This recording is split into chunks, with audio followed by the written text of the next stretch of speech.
Hiram. OK, fine. C'est à ce moment-là où ça revêt le sens de se repentir ou de regretter. Alors que dans le sens piel, donc le même verbe, hein, dans une autre conjugaison, au piel, qui est un sens actif, ça a le sens de consoler ou de réconforter. Et déjà, je trouve cela intéressant. Alors, consoler ou réconforter, il y a des connotations affectives, hein, mais son emploi biblique ne l'implique que ces affects que secondairement. Il s'agit avant tout de décisions, d'actes, d'existence, hein, plus que de sentiments. Alors, quel est le rapport entre les deux sens? Il faut se poser la question. Et alors, je vous donne ici une affirmation. Alors, je ne sais pas pourquoi, j'ai mis un cas, faites disparaître le cas.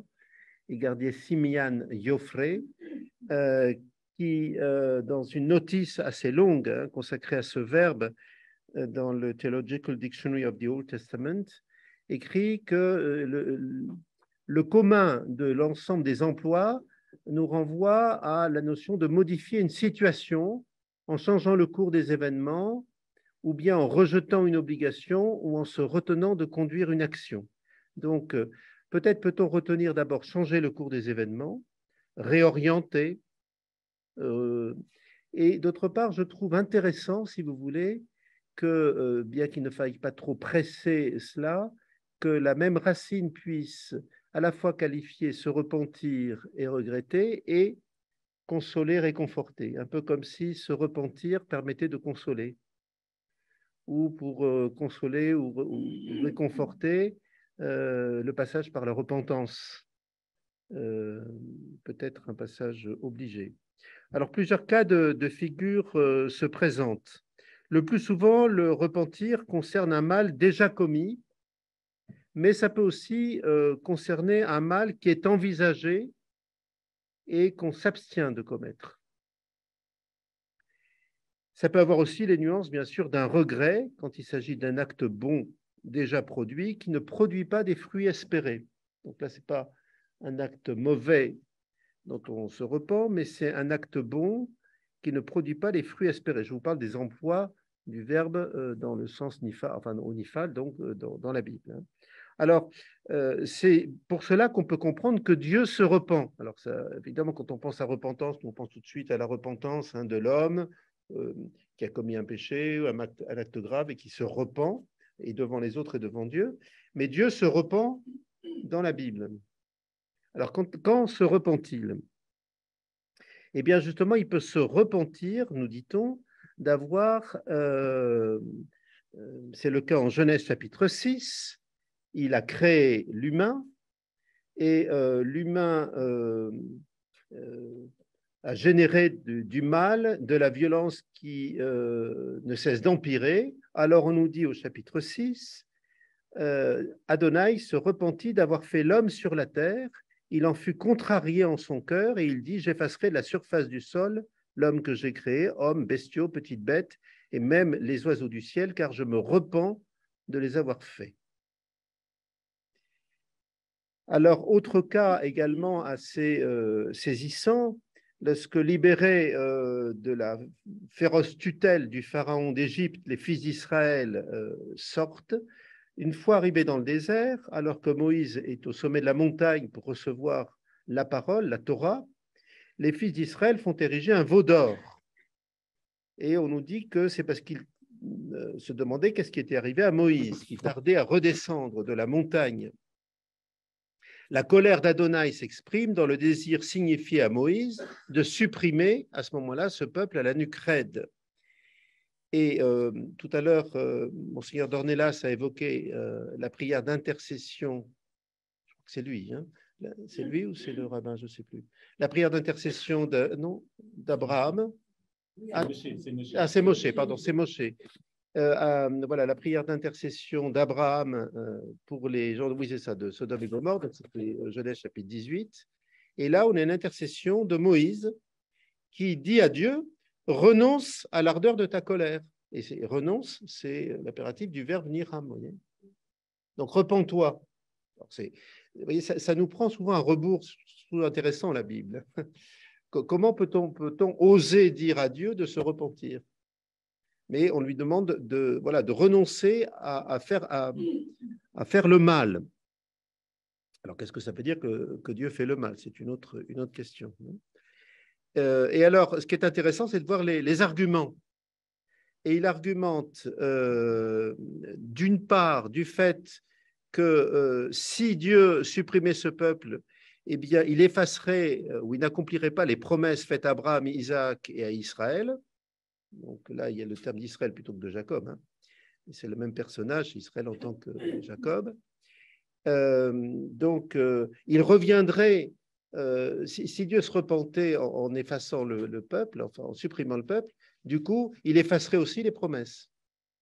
Et d'autre part, il donnerait satisfaction aux Égyptiens. Effectivement, les Égyptiens veulent détruire ce peuple. Après, si Dieu fait le boulot, n'est-ce pas, il leur donne, ils ne pourront qu'en être réjouis. Et de fait, au verset 14, on nous dit Adonai renonça, vayinachem, ou on pourrait aussi traduire Adonai se repentit du mal qu'il avait dit vouloir faire à son peuple. C'est sûr, ça nous donne à réfléchir. Alors, du côté des hommes ou d'un peuple, évidemment, on peut regretter le mal commis, sinon par conscience de sa gravité et des dégâts qu'il provoque, en particulier pour celui qui a commis le mal, au moins par peur d'échapper au juste châtiment. Alors, bien sûr, c'est le cas des habitants de Ninive, qui répondent à la menace de destruction totale proférée par le prophète Jonas. Et vous savez que Jonas donc passe à travers Ninive et dit dans 3 jours, Ninive sera détruit. Et cette proclamation n'est pas achevée que déjà ses habitants croyaient en Dieu.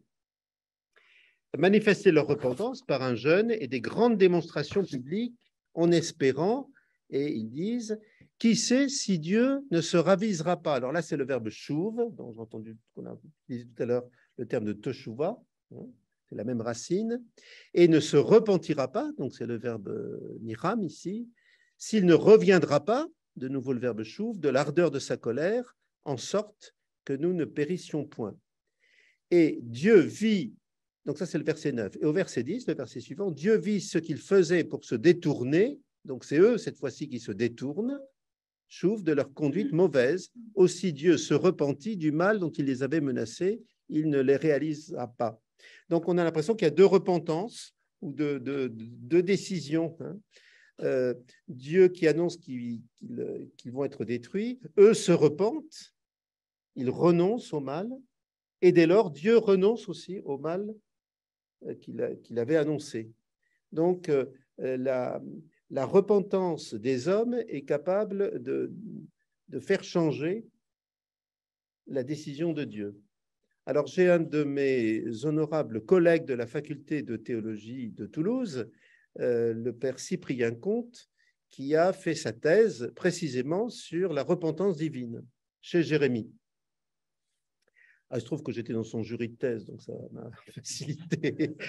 Donc, je lui rendons à César ce qui est à César et à Cyprien ce qui est à Cyprien, n'est-ce pas?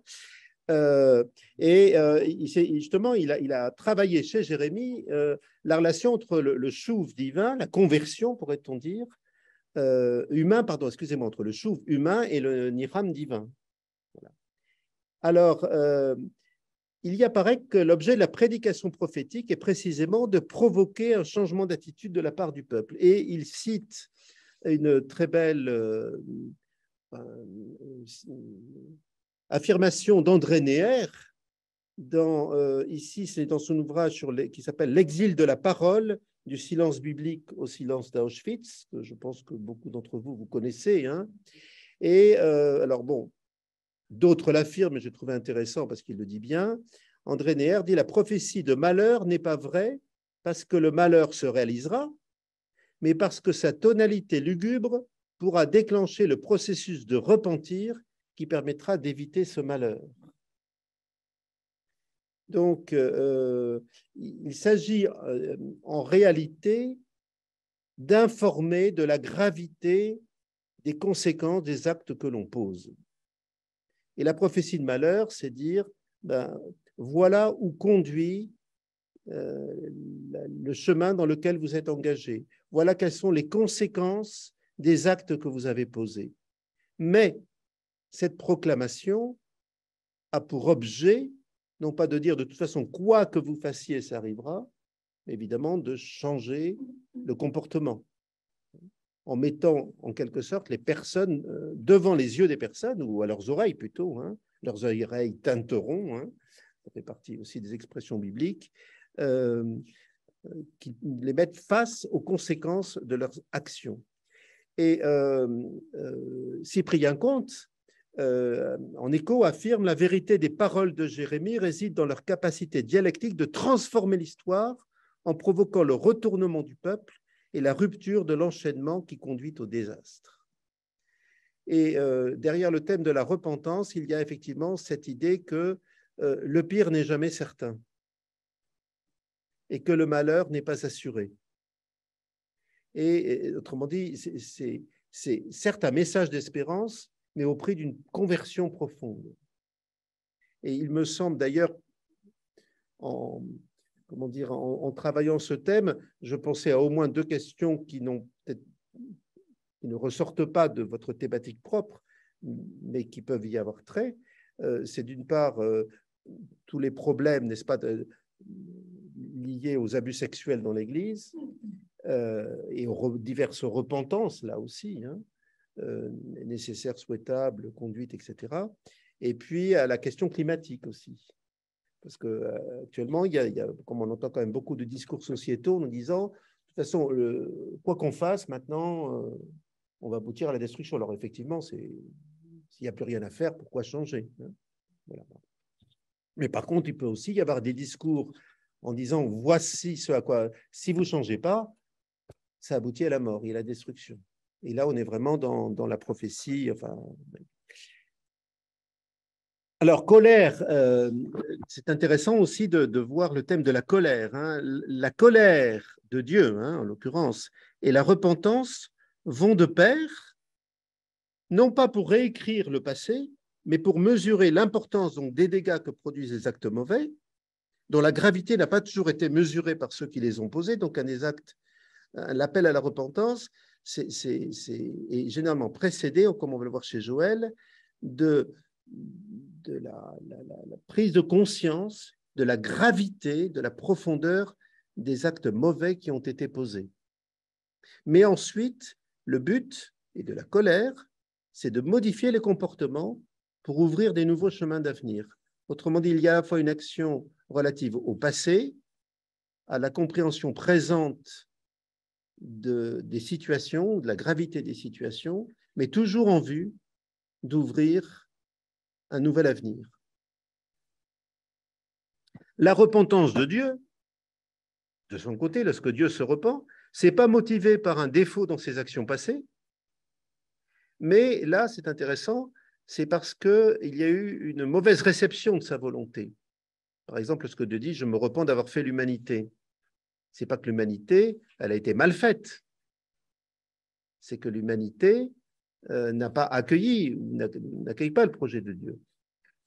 Et dès lors, ça met en... Et c'est là où je trouve que vraiment, dans le Premier Testament, il y a des éléments absolument fondamentaux, notamment sur la manière dont la volonté divine et la liberté humaine doivent se conjuguer, se répondre ou au contraire peuvent s'opposer, et la complexité des situations.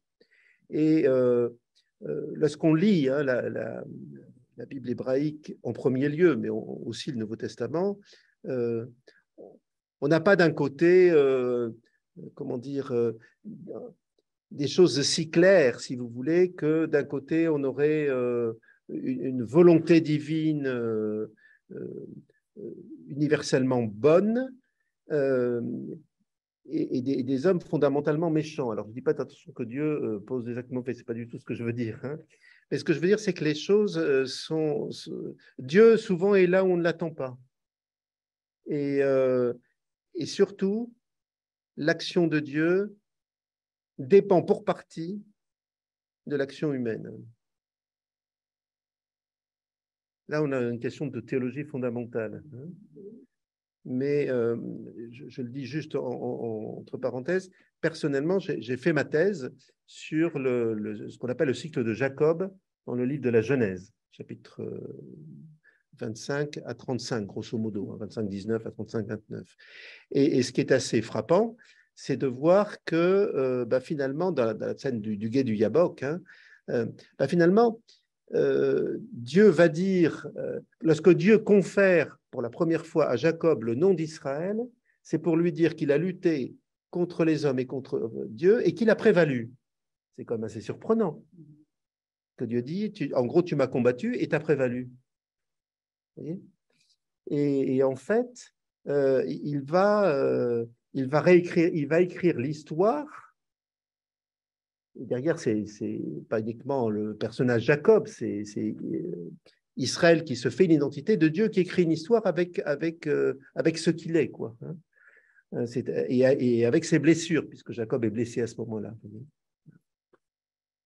Donc ne rêvons pas, autrement dit, ni d'une église parfaite, ni d'une synagogue parfaite, ni d'une humanité parfaite, ni, vous voyez, on n'est pas, la révélation biblique est beaucoup plus fine que ça, et me semble peut mieux nous permettre d'entrer dans la complexité du projet divin et de sa réalisation humaine. Alors, je vous propose de revenir ensuite un petit peu sur Moïse, donc, qui était resté sur la montagne pendant qu'au pied, le peuple se fabriquait un veau d'or.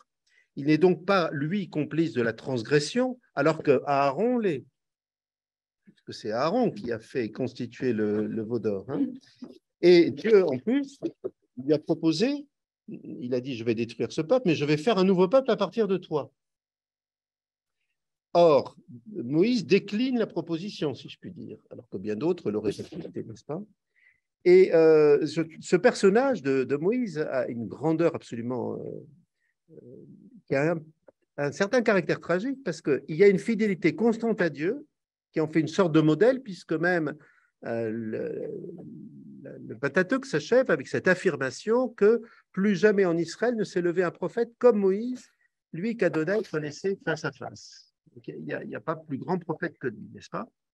Et pourtant, lui aussi ne pourra pas entrer dans la terre promise ni en goûter les fruits, puisqu'il meurt, comme vous le savez, avant l'entrée. L'ayant vu, mais avant l'entrée. Or, il y a deux explications possibles. Il y a un récit du livre des Nombres, au chapitre 20, je vous ai mis ici la référence, Nombre 20, 1, 13, qui tente de rendre compte en disant que Moïse, il a péché parce qu'à un moment donné, il a frappé le rocher et parlé au peuple au lieu de parler au rocher comme il en avait reçu l'ordre de Dieu. Alors on pourrait dire que c'est une peccadille. C'est vraiment une peccadille par rapport à... Bon, on lui avait dit de prendre la porte A, il a pris la porte B. Bon, voilà. Et, mais on peut aussi, me semble-t-il, que voir que d'une certaine manière, il est fidèle à la fois à Dieu et en même temps, il partage le destin de ceux qu'il a fait sortir d'Égypte. Et puisque eux ne pourront pas entrer, suite, vous savez, donc ces nombres 13-14 aux explorateurs qui sont, voilà. Et donc Dieu a dit en nombre 14, 10, 25, où il a encore intercédé pour ce peuple que Dieu voulait décimer par la peste, eh bien, ils vont en être solidaires. Autrement dit, il est solidaire de la faute d'un peuple que lui n'a pas commis. Il me semble que ça peut... Oui, mais ça lui est pas reproché. Ah oui, vous avez... Oui, parce que oui, il faut absolument qu'on essaie de trouver des fautes à Moïse. Et moi, ce que je trouve absolument extraordinaire, c'est que finalement, il finit par épouser le sort d'un peuple qui est le sien, mais qu'en partie d'ailleurs. Enfin bon, il y aurait beaucoup de choses à dire là-dessus. Alors, autre chose maintenant, on change un peu. Je me suis intéressé à Joël, alors comme il faut que j'avance assez rapidement, ce qui est intéressant dans Joël chapitre 2, parce que là on a de nouveau un usage de la racine, c'est qu'on a un schéma en 4 temps. Il y a d'abord une première sonnerie de cor, donc le shofar, qui retentit dans Sion pour annoncer la venue du jour de Adonai, mais qui est grand et redoutable, mais qui va détruire le pays du fait, le jour. Hein. Ce jour-là, le pays va être détruit du fait de l'invasion d'un peuple nombreux et puissant. Et l'oracle donne déjà à entendre le bruit des chars, le crépitement d'un foyer brûlant qui ravage les récoltes. Et là, en travaillant ça, je pensais au champ d'Ukraine. Et ensuite, ce sont des soldats qui avancent pour prendre la ville à l'assaut. Grand et redoutable est le jour de Adonai, redoutable à l'extrême, qui peut le supporter, au verset 11. Voyez. Donc, on a une espèce de grande proclamation avec une grande, voilà, un déploiement de ce jour d'Iyes Iré, d'Iyes Ila, n'est-ce pas? Voilà.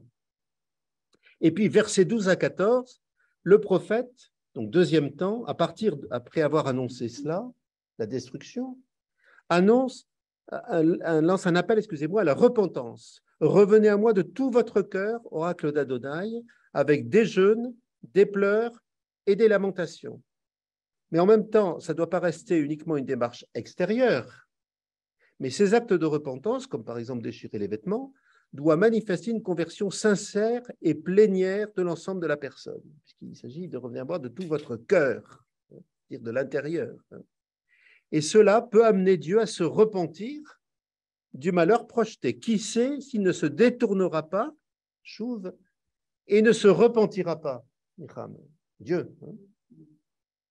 Troisième temps, on a une grande liturgie pénitentielle. Et alors, à ce moment-là, de nouveau, le son du chauffard résonne. Mais cette fois-ci pour une grande liturgie pénitentielle, à Sion, avec jeûne, réunion sacrée, assemblée sainte, Katshu Kahal, célébré au sanctuaire entre le porche et l'autel. Donc on a à la fois la célébration liturgique, mais en même temps le grand rassemblement de l'ensemble du peuple, de toute la population.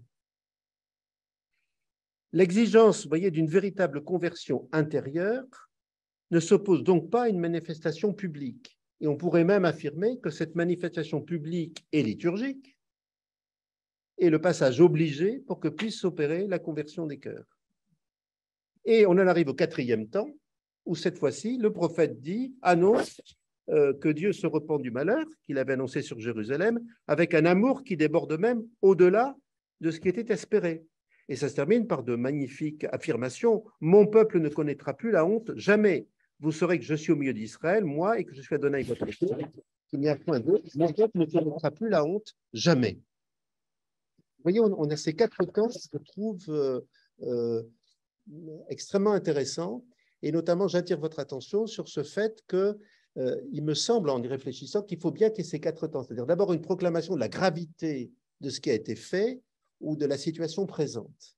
Deuxièmement, un appel à partir de là au changement. Donc, ça veut dire qu'il y a un changement possible. Et puis, ce qui me semble intéressant, c'est aussi qu'il faut à un moment donné, vous voyez, une liturgie, une manifestation. Et donc, comme vous m'aviez dit qu'il fallait travailler à propos de Drancy, il faut qu'il y ait voilà, quelque chose qui soit public, qui soit, et en plus, on rassemble tout le monde. Ce qui me semble intéressant aussi, c'est qu'on rassemble tout le monde.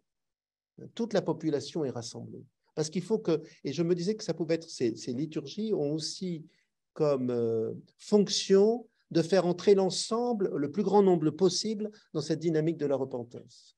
Et donc, une des questions qu'on peut se poser, hein, c'est comment, et je l'entendais dans ce qui était dit, comment est-ce que ces actes de repentance peuvent être, et c'est jamais sans doute terminé, pris en charge par l'ensemble du corps, et pas simplement par quelques têtes pensantes. Voilà.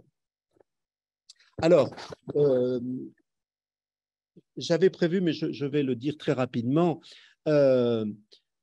des réflexions sur la repentance collective et personnelle, sur l'articulation de ces deux dimensions. Parce que de fait, lorsqu'il est question de repentance, c'est quand même plus souvent une question de repentance communautaire. Ce n'est pas un acte personnel, même si, bien sûr, dans les psaumes et Job qui se repent, etc. On a des personnes qui se repentent. Mais on a quand même quelque chose, et c'est ça qui me semblait aussi intéressant de rappeler, dans le cadre de votre réflexion, ces actes de repentance collective ou communautaire, c'est quand même très, très important et je dirais même, encore une fois, que ça prédomine dans les Écritures. Alors, ça s'explique comment? Pourquoi cette primauté? Parce que on est dans des cultures où tout est lié, qui sont beaucoup plus communautaires que les nôtres. Et lorsque quelqu'un commet un péché, par exemple Akan, j'avais pris cet exemple, hein, Akan qui commet, vous savez, le péché contre enfin, à Jéricho, contre je cherche le terme,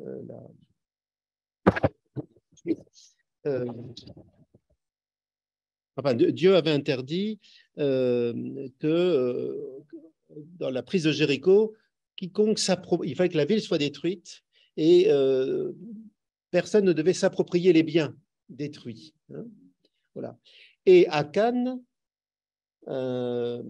lui, a rapté des choses et du coup, lorsqu'ils arrivent devant Haï ensuite, qui est la ville suivante, il se trouve face à l'échec. Et alors, il se demande, il y a quelqu'un de notre peuple qui a commis... Bon. Et alors là, ils vont faire venir, vous savez, tribu par tribu, famille, clan par clan, famille par famille, et finalement, c'est un peu comme dans l'histoire de Jonas qui est sur le bateau, et puis, voilà, à cause de la tempête, on se dit, mais qui c'est qui a commis le mal? Et alors, ce qui peut nous choquer, c'est que, donc, il se révèle que c'est Akan, c'est la faute d'Akan, mais ce n'est pas simplement lui qui est puni, il est lapidé, lui, sa femme, ses enfants, les domestiques, tout le monde, hein, et même les bêtes. Toute la famille est détruite. David, il a commis le péché avec Bethsabée, n'est-ce pas? Alors, c'est pas du tout parce qu'il a... Mais c'est surtout aussi parce qu'il a fait tuer Ouri. Hein, c'est surtout ça, sa grande faute. Et bien, voilà. Et bien, du coup, il va y avoir... Alors, après, il y a l'affaire du recensement aussi. Hein, et les deux vont être l'occasion d'une punition, pas simplement de David. Oui, David va être puni. Et d'ailleurs, l'enfant qu'il aura avec Bethsabée, celui-là, va mourir, puisque Salomon sera... Oui, il n'aura même pas de nom, effectivement. Absolument, merci. Et à propos de l'affaire du recensement aussi, eh bien, c'est une peste. Et alors, en plus, on demande à David de choisir entre deux mots. Et alors, c'est une espèce de punition collective qui nous heurte, évidemment. Hein, mais je pense que ça met tout simplement en valeur le fait qu'évidemment, la faute de quelques-uns engage le malheur pour l'ensemble de ceux à qui ils sont liés. Et je pense que justement dans les actes de repentance, c'est tellement facile aujourd'hui, nous sommes dans une culture, et vous le voyez bien, hein, dès qu'il arrive quelque chose, qui est responsable? Voilà, il y a eu, je ne sais plus, un accident au Stade de France, ou pas d'accident, enfin, je ne sais plus ce qu'il y avait eu au Stade de France, je ne me rappelle plus. Bon, qui sait qu'il faut dénoncer? Parce que, évidemment, on dénonce les coupables, donc ouf, on a trouvé les coupables, on est innocent. Alors que tous ces textes nous rappellent qu'il y a une forme de responsabilité collective. Alors pour autant, il y a des responsabilités personnelles. Il y a la responsabilité personnelle des dirigeants. Et là, vous avez Jérémie 23 ou Ézéchiel 34 parmi d'autres textes. Vous savez, c'est les invectives contre les mauvais pasteurs. Et j'ai entendu que tout à l'heure, ça a été mentionné. Hein. Je ne sais plus par lequel des deux intervenants. Hein. Et puis, alors, ça n'enlève pas non plus la responsabilité personnelle. Et là, vous avez le message des prophètes, notamment d'Ézéchiel dans ce chapitre 18, qui est repris d'ailleurs un autre, un peu plus loin dans le... on s'en prend au fameux dicton, ce sont les pères qui mangent les raisins verts, et ce sont les fils qui ont les dents agacées. Et là, il va dire... le méchant, s'il se détourne des péchés qu'il a commis, s'il observe tous mes décrets, s'il pratique le droit à la justice, c'est certain, il vivra et ne mourra pas. Alors donc, il faut conjuguer les deux. Et on voit que c'est là où j'avais mis les péchés ou péchés, parce que je m'interrogeais sur le fait qu'il y avait dans la nouvelle traduction liturgique, on est passé du péché du monde à les péchés. Alors, je pense que ce que l'on veut dire, c'est que ce qu'on appelait le péché du monde, il est constitué de fait de péchés particuliers. Mais en même temps, il y a des logiques, et on le voit bien dans l'affaire de la SIAZ, mais aussi donc concernant cette période terrible qu'évoque la repentance à Drancy, comment il y a quand même une dimension, enfin, il y a des problèmes, des systèmes, enfin, oui, des systèmes qui se mettent en place et qui d'ailleurs souvent cherchent à diminuer la responsabilité. Et je relisais là récemment, je suis en train de lire ça en ce moment, Hannah Arendt sur le procès Eichmann. Et c'est vrai que Eichmann, une de ses grandes lignes de défense, c'était en disant « je n'ai fait qu'obéir aux ordres ». Et le totalitarisme, c'est une des grandes thèses de Arendt, le totalitarisme, c'est finalement enlever la responsabilité personnelle. Et vous dites, il y aurait quand même, il me semble qu'il y a vraiment des choses là extrêmement intéressantes. Alors, pour terminer, quelques mentions sur le Nouveau Testament. D'abord, évidemment, lorsqu'on pense à la repentance dans le Nouveau Testament, on a tout de suite la figure de Jean-Baptiste, Jean le Baptiste, puisque sa prédication, c'est un appel à la repentance. Alors, ici, dans Luc 3, il va un petit peu loin, enfin, pas loin, mais il a un langage assez... Parce que quand on se plaint aujourd'hui, n'est-ce pas, on ne supporte pas les appels à la repentance. Si le moindre des responsables disait engeance de vipère qui vous a appris à fuir la colère qui vient, vous voyez, on se ferait immédiatement lapider. Alors, je vous signale une chose. Produisez donc des fruits qui expriment votre conversion. Ne commencez pas à vous dire, nous avons Abraham pour père, car je vous dis que de ces pierres, Dieu peut faire surgir des enfants à Abraham. Alors là, il y a un jeu de mots, en fait, puisque les pierres, c'est Avanim, et que les fils, c'est Banim. Donc, prenez des Avanim. Moi, j'enlève Ab, j'enlève le père. Et je trouve des foyers. Donc, il y a bon. Alors, ce qui est intéressant ici, c'est qu'il appelle à une repentance effective. Effective. Alors, il me semble qu'il y a deux attitudes qui sont dénoncées. Venir recevoir ce baptême manifeste un engagement dans la conversion sans que celui-ci soit réel. C'est-à-dire que ceux qui viennent là pour se faire baptiser, mais en fait où il n'y a pas de véritable conversion, c'est vous qui êtes une engeance de vipère. Et puis, cette prétention à se cacher derrière vous voyez, les fils d'Abraham, une filiation ou éventuellement on peut se cacher aussi derrière une communauté. La dimension... Alors, ce qui me semblait intéressant, c'est que d'abord, chez Jésus, il y a, là, ce qui est tout à fait intéressant, c'est qu'il y a à la fois dans l'appel, puisque je vous rappelle que le cœur de l'évangile, c'est croyez à la bonne nouvelle, hein, convertissez-vous, croyez à la bonne nouvelle. Hein, le cœur de la prédication, c'est ce que nous redisons au moment de la célébration des cendres. Hein. Donc, il y a une dimension communautaire, mais en même temps, ce qui frappe dans les gestes de Jésus, c'est la prise en compte de la personne dans la complexité de son histoire, la personne particulière. Et il y a la loi, certes, mais la loi doit être toujours considérée en fonction des situations particulières. Et ça, c'est quelque chose qu'on a parfois du mal à entendre. Et je me rappelle de toutes les polémiques, n'est-ce pas, qui ont surgi dans l'affirmation pourtant très classique du pape François dans Amoris Laetitia en disant il faut considérer les situations particulières. Voilà. Et dans les situations particulières, ce qui frappe évidemment toujours aussi chez Jésus, c'est qu'il est là pour ouvrir des chemins d'avenir. Et que souvent, il ne se prononce pas sur la gravité des fautes. La femme adultère, il ne lui reproche pas, mais ça ne veut pas du tout dire qu'il cautionne son adultère, la prostituée non plus, etc. Zachée non plus, il ne lui demande pas les comptes, ses comptes, alors dans tous les sens du terme, etc. Mais il ouvre, voyez. Donc là, et j'allais dire que ce qui est, et je conclurai par là, l'annonce de la grâce provoque dans les évangiles souvent, pas toujours, mais provoque une repentance au sens d'une vraie conversion et d'un changement, et c'est notamment flagrant chez Zachée. Mais le temps est compté, et il nous dit quand même, et c'est la parabole des vierges sages et des vierges folles, c'est que si la miséricorde est toujours ouverte, ici, il faut quand même, à un moment donné, se décider, parce que viendra un moment où ce sera la fin. Donc, avant que ce soit la fin, convertissez-vous. Merci.